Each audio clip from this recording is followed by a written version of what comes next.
squad tonight this afternoon about closing after what happened last night? These two teams met. It's not a matter of closing. It's a matter of getting our ass back defensively.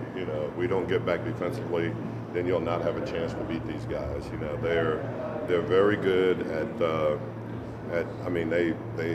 they play at a pace that's beyond anybody else in the league, and they push the basketball. They got guys that can make plays. They got guys that can attack the basket. But more so than anything, they create such mismatches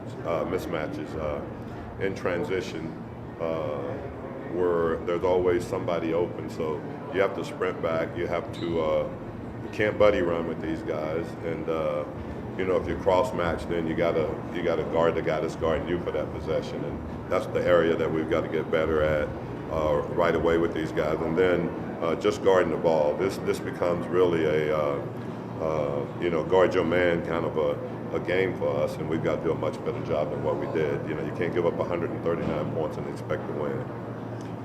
Noah's injury, his wrist injury, do you know when that happened? Was it at practice, or are we still not sure? Who was that now? Nikhil? It may have happened in the G League game. I'm not real sure, but he played the next game. But just been one of those situations where it's just really, really sore. So it doesn't make sense to try to take any chances practicing or playing, really. Kind of building on the defensive theme, Coach, we know this Minnesota team's going to shoot a lot of threes, and they've been very successful at it, but really hurt on Tuesday was the fact that they scored 72 points in the paint. Without really delving into specifics, obviously adjustments have to be made there. Well, it does, and obviously it's not a situation where they're running Patrick Ewing or somebody down to the post and throwing it in. It's dribble penetration, so that's why I say it becomes a game of guard your man, and you got to stay between he and the basket and find a way to not give up so many layups. The points in the paint came because of and it was mainly by their perimeter players, really. So we've got to do a much better job in those areas. Alvin, did you see it as more mental things that were more easily correctable? Yeah, guarding your guy. I mean, that's pretty easy. You got to guard your guy. There's no technical things or anything that you have to do. It become mano a mano, and you have to do a better job of guarding your guy and keeping him out of the paint. When you're playing a team that's freewheeling like that, is it more difficult when they don't necessarily have nothing to lose, but kind of have nothing to lose? But it doesn't matter. I mean, it's not what they're playing for, it's what we're playing for.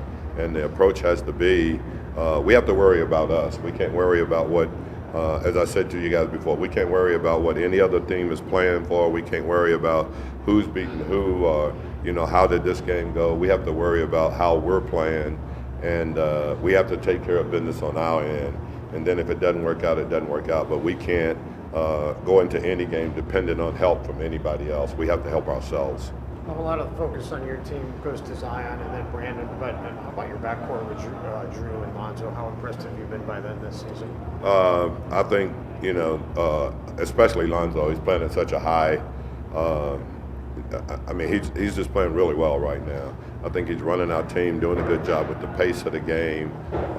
Teams are going under, and, he's really spent a lot of time working on his shot, and Fred's done a great job. Fred Vinson has done a great job with he and B.I. both as far as their shots are concerned, and having them shoot it with confidence. So, and then Drew is, he's still one of the best defenders in the league. And on top of all of that, we're asking him to get 20 points a game. So I think he's having another really good year. And, the backcourt is playing well. And I just say that, our team in general, and it's not just one guy, but our team in general, we have to get better from a team defensive standpoint, too.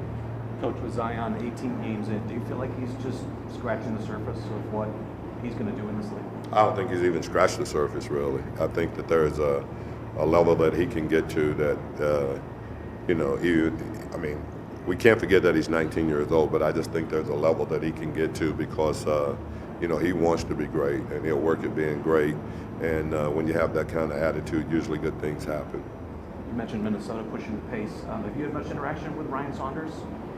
I've known Ryan since he was he was a baby. Yeah, you know, obviously because of his dad and the situation there. But you know, he's been around this kind of basketball his whole life. You know, this is the way Flip played, and he played that way all the way from the CBA to he was here, and he's had a lot of success doing that. And I'm sure he's just duplicating what his dad did. But I think Ryan's done a great job with these guys. I mean, obviously the record is not where they would want it to be, but he's had some very impressive wins. To go out and to beat that Clipper team, who's probably playing as well as anyone in the league right now, and to do it in the way they did, by making I think 26 threes or something, or 25 threes, to do it in that fashion. I mean, obviously that's one of the highlights of their season, but they're a hard team to play because of the fact that, like you said, they push the pace, and they've got so many guys, backcourt players and